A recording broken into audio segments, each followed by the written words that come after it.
Bismillahirrahmanirrahim. Assalamualaikum warahmatullahi wabarakatuh. Waalaikumsalam warahmatullahi wabarakatuh. Selamat berjumpa kembali dalam Setetes Embun, sebuah program di mana kita coba berpikir, menggali, dan kemudian belajar bersama mengenai hikmah atas sebuah kehidupan dalam berislam.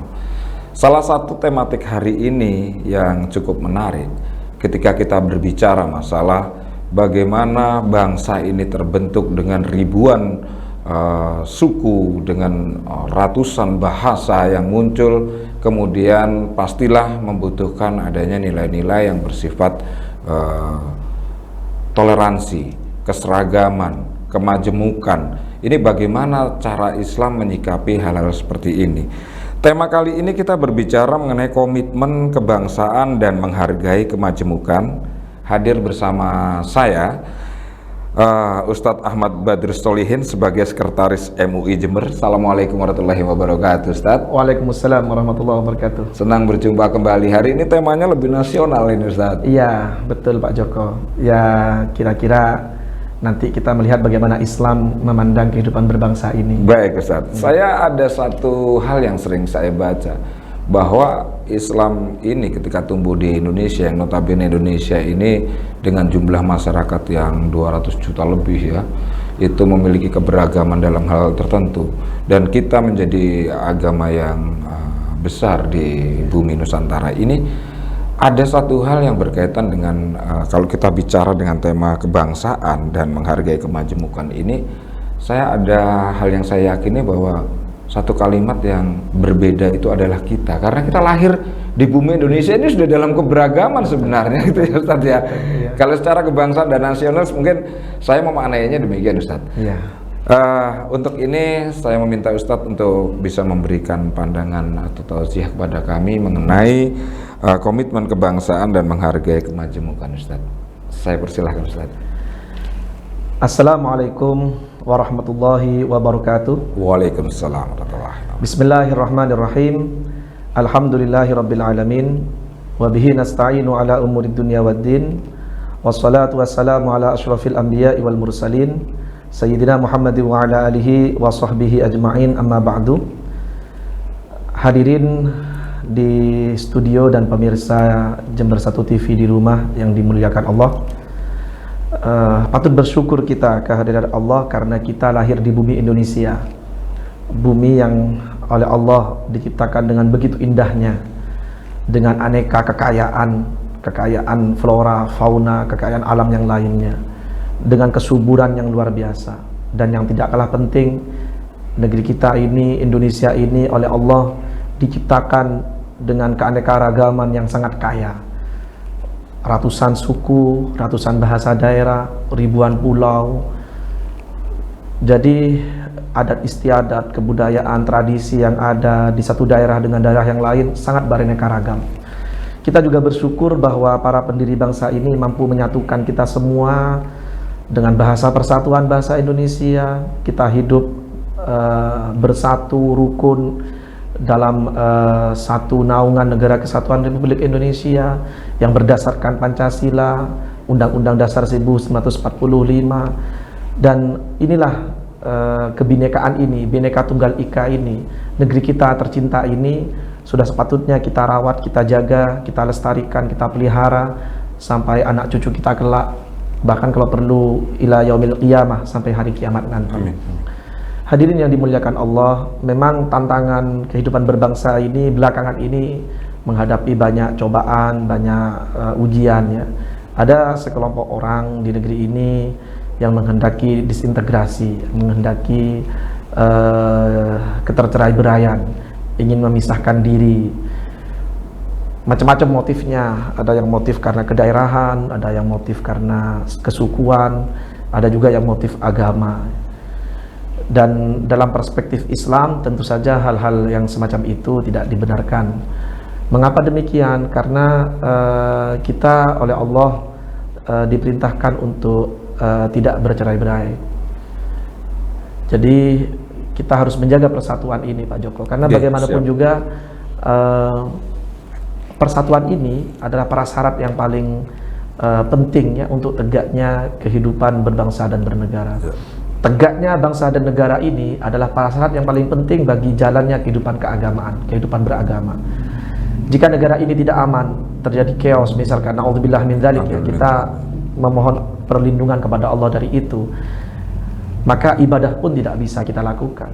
Kita mau sholat takut kena bom bunuh diri, Iya. kita mau haji gak bisa karena negeri kita tidak aman, kita mau puasa juga tidak bisa, semua kebutuhan pokok tersendat karena keamanan tidak terjamin, semua orang saling memusuhi, saling mencurigai, perang saudara dan macam-macam. Nah itu makanya tidak bisa tidak bahwa menjaga keutuhan bangsa ini atau komitmen kebangsaan itu adalah sesuatu yang wajib, bukan hanya atas nama bangsa dan negara kita, atas nama hukum nasional kita, tetapi juga atas nama Islam ya. Yeah.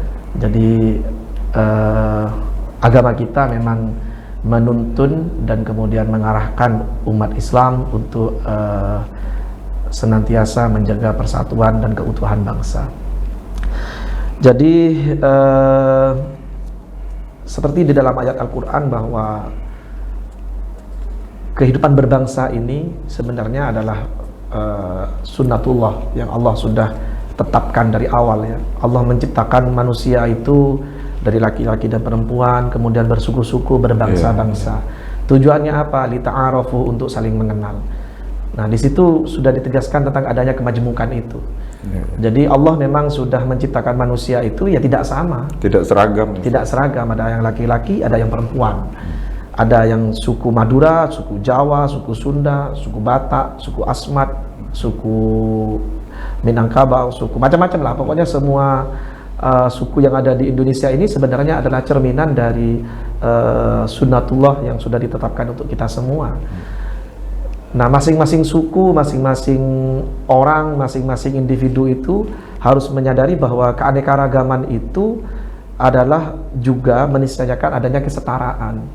Jadi setiap suku, setiap penduduk yang ada di negeri ini, setiap warga negara itu kedudukannya di mata Allah sama. Yang membedakan apa? Inna akramakum indallahi atqakum. Yang membedakan hanya siapa yang paling bertakwa di antara kita. Nah, pertanyaannya sekarang, ketakwaan itu seperti apa? Nah, ketakwaan itu adalah kita melaksanakan semua perintah Allah dan menjauhi larangannya. Dalam aspek yang mana saja? Ya, aspek hubungan kita dengan Tuhan, hablum minallah, dan aspek hubungan kita dengan sesama manusia, hablum minannas. Jadi disinilah kemudian yang seperti saya katakan tadi, manusia ada dalam lingkup kehidupan sosial.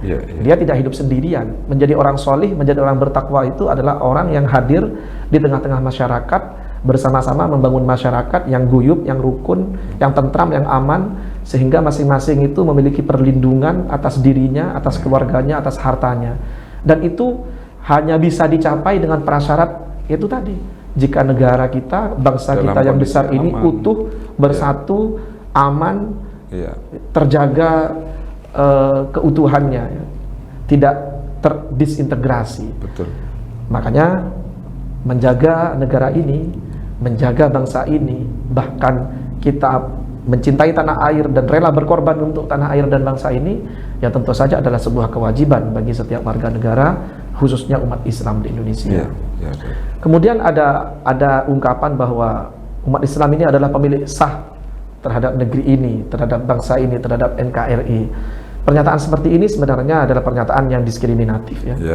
Karena ya sebenarnya seperti yang kata Mas Joko tadi, kita lahir di Indonesia ini, kita sudah melihat betapa beragamnya, betapa kayanya negeri kita ini dengan aneka perbedaan gitu. Jadi gimana kita kemudian menyimpulkan bahwa negeri ini hanya milik orang Islam? Toh sekitar yang kita tahu ada di antara tetangga-tetangga kita yang memang turun-temurun itu ya bukan Islam juga gitu. Artinya di sini kemudian kita menghargai adanya kemajmukan itu. Jangan sampai kemudian karena kita mayoritas kemudian kita merasa superior, kemudian menindas yang lemah, menindas yang minoritas. Itu justru akan bisa menyebabkan perpecahan di negeri kita tercinta ini. Nah, Ustadz, berkaitan dengan banyak hal tadi yang sudah disampaikan, memang benar ya, kalau kita merasakan bahwa Indonesia ini luar biasa. Bahkan mungkin kalau saya boleh mengatakan bahwa di belahan bumi di dunia ini yang spesifik memiliki keluasan wilayah yang sebegitu banyaknya pulau, sebegitu banyaknya suku, sebegitu banyaknya bahasa yang muncul, kita masih berpegang pada satu nilai yang Negara Kesatuan Republik Indonesia. Nah Ustadz, berkaitan dengan ini, Negara Kesatuan Republik Indonesia ini kan berasaskan Pancasila ya. Lantas kalau kita bicara dengan ini bukan didirikan atau bukan berasaskan pada Al-Quran dan hadis, bagaimana dalam menyikapi pola ini? Iya, jadi menurut Kiai Haji Abdurrahman Wahid, baik di dalam Al-Quran maupun di dalam hadis, itu tidak ada panduan yang benar-benar resmi gitu, benar-benar baku tentang cara bernegara. Jadi Islam itu mengatur nilai-nilai, mengatur keadilan, mengatur persamaan di depan hukum, mengatur penegakan hukum, mengatur persaudaraan. Ada nilai-nilai itu dalam Islam, tetapi bentuk negara seperti apa, Islam tidak mengatur itu. Dan ini dibuktikan oleh sejarah bahwa sistem pemerintahan kalau kita menyebutnya negara Madinah gitu ya, di zaman Rasulullah, di zaman Sayyidina Abu Bakar, di zaman Sayyidina Umar, di zaman Sayyidina Utsman dan Sayyidina Ali, ini yang kemudian dianggap sebagai periode awal, periode emas Islam gitu, itu nggak sama Pak Joko. Jadi tidak ada yang baku dalam sistem bernegara dari periode-periode ini. Yang sama apa? Yang sama adalah nilai yang melandasi nilai kemaslahatan, nilai kemaslahatan umum, nilai keadilan yang ditegakkan, nilai-nilai keislaman itu yang menjadi ruh dari masyarakat itu sama. Tapi sistem bernegaranya tidak sama. Apalagi kalau kita kemudian berbicara setelah itu ada dinasti Bani Umayyah, itu kerajaan, dinasti bukan kekhalifahan lagi. Jadi dari bapaknya, anaknya, cucunya dan seterusnya. Abbasiyah juga begitu, sistem dinasti juga. Turki Utsmani juga begitu, dinasti juga. Gitu. Jadi di zaman sekarang kemudian kalau kita memilih sistem demokrasi kerakyatan ya, kemudian dengan dasar bernegara Pancasila. Ingat loh, Pancasila itu dasar bernegara yang mengatur kehidupan bernegara dan pemerintahan di negeri ini. Dia bukan seperti rukun Islam ya, dia bukan rukun iman. Jadi dia bukan agama. Pancasila itu bukan agama. Jadi ya tidak ada pertentangan apapun. Apalagi sila pertama itu jelas kok, ketuhanan yang Maha Esa. Itu kan sama dengan nilai tauhid di dalam Islam. Kemudian sila-sila yang lain itu semuanya kemanusiaan yang adil dan beradab, persatuan Indonesia, permusyawaratan, kemudian keadilan sosial. Itu semua adalah nilai-nilai yang juga diagungkan di dalam agama Islam. Artinya ya nggak masalah sebenarnya. Muatannya dalam keislaman pun sebenarnya sudah tertuang juga. Iya, betul. Tapi ini Ustadz, kalau kita bicara kemajemukan ya, majemuk ini kan banyak ya. Iya. Disebut majemuk karena banyak dan berbeda-beda. Nah, ya saya juga bertanya, apakah kemudian apa nggak lebih mudah ketika bicara keseragaman gitu ya? Seringkali kan majemuk ini kan menjadi bagian tantangan dalam kehidupan tersendiri. Bagaimana kalau Islam melihat ini, Ustaz? Jadi ada dalam Al-Quran itu ada ayat yang menjelaskan bahwa seandainya Allah itu berkehendak, maka Allah akan menjadikan umat manusia ini satu, seragam semua, warna kulitnya sama, bahasanya sama gitu. Bisa saja itu ya? Bisa saja, tetapi Allah tidak menginginkan itu. Mengapa? Ya seperti yang saya katakan tadi di penjelasan awal, bahwa Allah itu menginginkan manusia itu lita'arufu, saling mengenal satu sama yang lain. Kalau sama, kalau seragam, apanya lagi yang mau dikenal? Apanya lagi yang mau saling bertukar informasi dan lain-lain? Anda bisa bayangkan betapa peradaban ini akan runtuh, tidak akan berkembang. Kalau semuanya sama, semuanya tidak ada yang berlomba-lomba, tidak ada yang saling bersaing meraih kebaikan, tidak ada yang saling menolong, tidak ada yang saling, peradaban tidak akan jalan, Pak Joko. Contoh yang paling konkret saja, kalau semua orang kaya semua, apakah lantas siapa yang mau jualan itu? Sistem sosial tidak akan berjalan. Begitu juga sebaliknya, semua orang miskin semua, fakir semua, sistem sosial juga tidak akan berjalan, kolaps ini. Ya tidak akan ada masyarakat, tidak akan ada negara. Jadi memang ini sunatullah. Allah menciptakan kita itu berbeda-beda. Makanya ikhtilaf ummati rahmatun gitu ya. Perbedaan di kalangan umat ini adalah sebuah rahmat. Jadi bahkan perbedaan bukan hanya perbedaan warna kulit, agama, perbedaan bahasa, bukan hanya itu, tapi juga di dalam Islam perbedaan pandangan, perbedaan mazhab, perbedaan pemikiran, ya, perbedaan aliran-aliran di dalam Islam itu sendiri juga adalah sebuah rahmat gitu. Karena guru dan murid aja, jadi Imam Malik guru punya murid namanya Imam Syafi'i. Dua orang ini banyak sekali perbedaannya sehingga beliau berdua membuat mazhab sendiri-sendiri dalam bidang fikih ya. Kemudian Imam Syafi'i punya murid lagi namanya Imam Ahmad bin Hanbal atau pendiri mazhab Hambali. Beda lagi dengan gurunya. Jadi guru dan murid aja bisa dengan, dengan jalur keilmuan yang sama, sama-sama beliau itu sama-sama berpatokan kepada Al-Quran dan hadis. Tetapi hasil penafsiran beliau, hasil pemikiran beliau, kalau dalam bahasa hukumnya istinbatul ahkam, ya, penetapan hukum di dalam syariat Islam oleh imam-imam ini berbeda. Makanya muncul madhab-madhab, dan itu ya itulah rahmat dari Allah untuk umat Islam gitu. Sama dengan Indonesia ini juga gitu. Betul, Ustaz. Sekarang ketika kita sudah bicara perbedaan ya dalam kemajemukan, itu kan jelas ya, bicara perbedaan dalam kemajemukan. Lantas kan ada kaidah-kaidah tertentu yang perbedaan dalam kemajemukan ini yang mungkin tidak sesuai dengan Al-Quran dan hadis atau dengan amar ma'ruf nahi mungkar ya, karena memang kan dalam perjalanannya bisa jadi tidak sama dalam hal ini. Bagaimana Islam menyikapi hal seperti ini, Ustaz? Jadi begini, ada sebuah sabda dari Nabi Muhammad yang sangat terkenal dan sangat bagus tentang amar ma'ruf nahi mungkar. Mar'a minkum mungkaron falyughayyirhu biyadihi wa illam yastati fa bilisanihi wa illam yastati fa biqalbihi wa huwa adhaful iman. Singkatnya begini, Rasulullah itu memang memerintahkan kepada kita, kepada umatnya, kalau melihat hal-hal yang mungkar maka cegahlah itu. Jangan sampai kemungkaran itu terus berlangsung gitu. Dengan cara apa? Ya kalau kamu mampu pakai tanganmu, pakai kekuasaan. Kalau tidak pakai kata-kata, pakai lisanmu, pakai tulisan. Kalau tidak pakai hatimu. Hatimu mengingkari itu dan kamu berdoa kepada Allah semoga kemungkaran itu habis. Misalkan begini, kita hidup dalam sebuah masyarakat yang majmuk di perkotaan misalkan. Kemudian ada tempat hiburan misalkan. Ya ini kan jelas bertentangan dengan nilai Islam gitu. Di sana tempat orang mabuk-mabukan, bertransaksi, biasanya juga naudzubillah ya. Bertransaksi prostitusi dan lain-lain gitu. Tetapi ini berizin kan, kadang-kadang begitu. Maka dalam konteks ini amar ma'ruf nahi mungkar itu pertama kita harus memulai dengan ranah kebijakan biyadihi. Kita menyampaikan kepada pemegang kekuasaan, misalkan kepada bupati atau wali kota, kepada DPR gitu, DPRD ya. Kalau ini tidak berhasil, kita suarakan misalkan lewat media sosial atau lewat media-media mainstream, surat pembaca dan lain-lain, atau kita suarakan lewat mimbar-mimbar masjid dan lain-lain. Kalau tidak, kita berdoa kepada Allah. Nah, dalam semua jalur gitu ya, jalur amar ma'ruf nahi mungkar itu tidak ada tuh yang namanya menggunakan kekerasan gitu.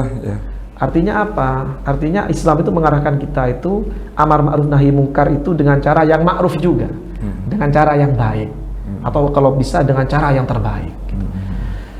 Jadi ya mungkin kan orang yang datang ke tempat-tempat semacam itu kan adalah orang yang bisa jadi bukan orang Islam atau orang Islam yang memang tidak patuh atau tidak menjalankan agamanya dengan baik. Artinya itu memang gambaran di kehidupan memang selalu ada yang demikian. Tidak harus juga dengan tempat-tempat seperti itu, ketika dia tidak menjalankan perintah agamanya pun juga sudah termasuk tidak. Makanya itu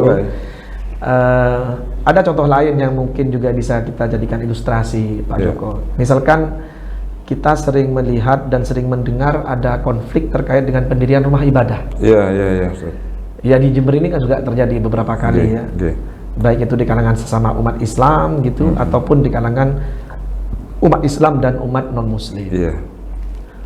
Nah, kan sudah ada regulasi dari negara. Nah, inilah pentingnya kita kembali ke yang tadi lagi, komitmen kehidupan berbangsa itu.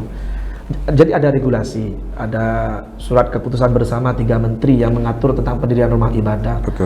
di sistem bernegara kita itu sudah ada polisi, sudah ada FKUB, Forum Kerukunan Umat Beragama, ada MUI, ada ormas-ormas yang lain, NU Muhammadiyah. Kemudian ini bisa menyampaikan kepada pemegang kekuasaan, yaitu bupati, kepada DPR. Untuk memberi pertimbangan. Nah iya, jalannya sudah ada sebenarnya. Jadi tidak boleh kemudian karena persoalan perbedaan ini kemudian kita menghalalkan kekerasan gitu ya, mengintimidasi, apalagi sampai melakukan naudzubillah, pembunuhan, pengusiran dan lain-lain, seperti yang terjadi di beberapa tempat ya. Nah itu jelas keliru, menurut hemat saya jelas keliru, karena itu bisa mencederai kerukunan hidup bersama, persatuan, keutuhan kehidupan berbangsa dan bernegara ini juga. Jadi ketika berbicara sudah kesadaran diri bahwa kita ini multicultural ya, berbagai budaya, kemudian berkemajemukan yang sedemikian ini, maka negara pun andil untuk mengatur semua siklus dalam kehidupannya, dan maka itu menjadi panduan juga gitu ya untuk menjalani proses bersosial, bermasyarakat gitu. Karena apa yang ditegakkan oleh negara itu sebenarnya juga adalah bagian dari pelaksanaan hukum-hukum agama. Iya Ustaz. Baik. Hukum agama Islam dan juga agama-agama yang lain, Pak Joko. Satu lagi Ustaz, yang mungkin barangkali ini penting buat kita ya, buat saya dan mungkin juga pemirsa sekalian. Berbicara toleransi mungkin tidak cukup lah waktu sebentar untuk bicara toleransi, tetapi kita harus mengamati juga toleransi yang bagaimana yang di era milenial ini. Terkadang kan toleransi yang bersifat berkaitan dengan nilai-nilai keagamaan, terutama dalam agama Islam ya, kemudian dengan toleransi yang tampak di mata kehidupan yang berjalan ini harusnya seperti apa nih generasi muda milenial Islam kita ini? Iya. Pertama kita harus membiasakan diri bersikap inklusif, Pak Joko. Terbuka ya. Terbuka ya. Terbuka terhadap dialog, terbuka terhadap perbedaan tadi. Jangan sampai anak-anak muda milenial Muslim itu kemudian menutup diri, bersifat eksklusif, fanatik. Dia kemudian tidak mau berinteraksi dengan orang lain yang berbeda dengan dia. Misalkan beberapa waktu yang lalu kan banyak ada jargon-jargon gitu di media sosial gitu. Pengen masuk neraka, ya sudah gak usah pakai jilbab, ada gitu kan, atau ya sejenis itu lah pesannya ya, kalau pengen masuk surga pakai jilbab. Ini kan sangat menyerang ya, pernyataan yang kemudian menyerang orang-orang yang tidak pakai jilbab. Seharusnya cara dakwah kan tidak begitu. Oke lah, kita yang sudah memiliki kesadaran dan pemahaman bahwa ya seharusnya perempuan berjilbab. Tapi kan jilbab itu sebenarnya bukan hanya sekadar aksesoris. Jilbab itu juga adalah sebuah simbol bahwa kita menjaga hati kita juga, menjaga pandangan mata, menjaga jiwa kita. Nah ketika kita berjilbab, menutup tubuh gitu, tetapi sekaligus menutup hati kita terhadap pihak yang berbeda dengan kita, ini juga berbahaya Pak Joko. Bisa menimbulkan paham radikalisme dan ekstremisme yang menganggap apabila salah dalam proses menerjemahkannya ya. Hanya kita yang benar, hanya kita yang Islam, yang lain kafir semua. Wah berat ini. Jadi ada cara-cara tertentu yang kira-kira perlu dilakukan oleh kalangan milenial itu, bagaimana nilai-nilai keislaman itu mampu menjawab kemajuan, bukan menjadi penghambat kemajuan, tapi sekaligus menjadi elang dinamis yang bisa mendorong para milenial Muslim ini untuk maju, gitu ya, tidak bertengkar terus, tidak ribut-ribut masalah hal-hal yang nggak penting kira-kira gitu ya. Justru jadi pelopor kebaikan mungkin. Pelopor kebaikan, betul. Orang-orang itu kan apalagi orang yang awam gitu ya, dan juga orang yang di luar agama kita, agama Islam itu kan nggak melihat, mereka kan nggak melihat Islam dari Al-Quran, dari hadis, enggak kan Pak Joko? Begitu juga orang-orang awam yang belum pernah belajar agama, walaupun dia Islam tapi mungkin Islam KTP atau Islam keturunan, dia kan tidak melihat, mungkin dia malas juga gitu mungkin ya, karena memang dari kecil gak pernah belajar agama, mungkin malas juga mau belajar agama, baca Quran, malas juga.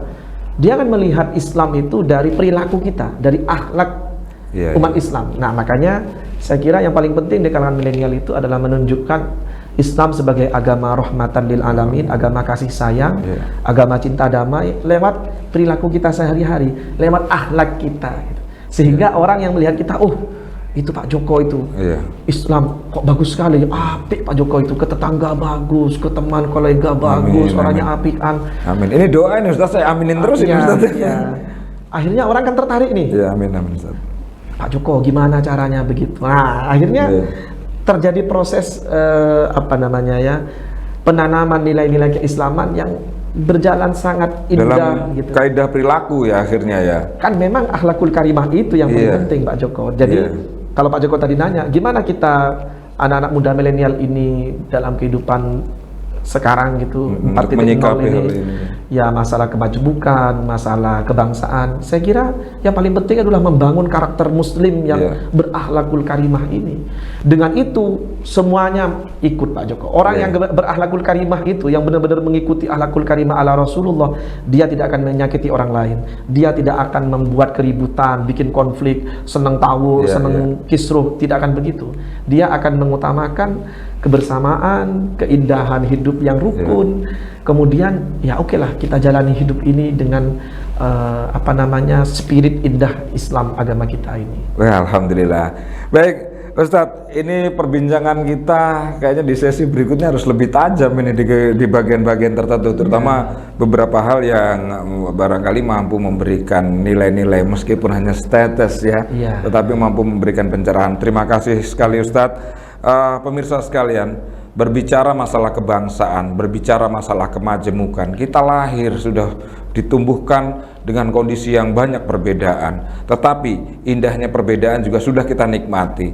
Maka ada satu hal, keyakinan dalam diri bahwa berbeda itu indah dan berbeda itu adalah kita karena kita lahir dengan berbeda. Satu hal tadi yang menjadi kutipan dari perbincangan Tetes Embun kali ini adalah bagaimana semua generasi, mulai dari generasi yang tua, yang muda, kita tetap menjaga akhlakul karimah dalam proses bernegara, berbangsa, dan menghargai sesamanya. Akhir kata, saya Joko Supriyatno dalam Tetes Embun. Kita ketemu lagi di episode berikutnya. Assalamualaikum warahmatullahi wabarakatuh. Waalaikumsalam warahmatullahi wabarakatuh.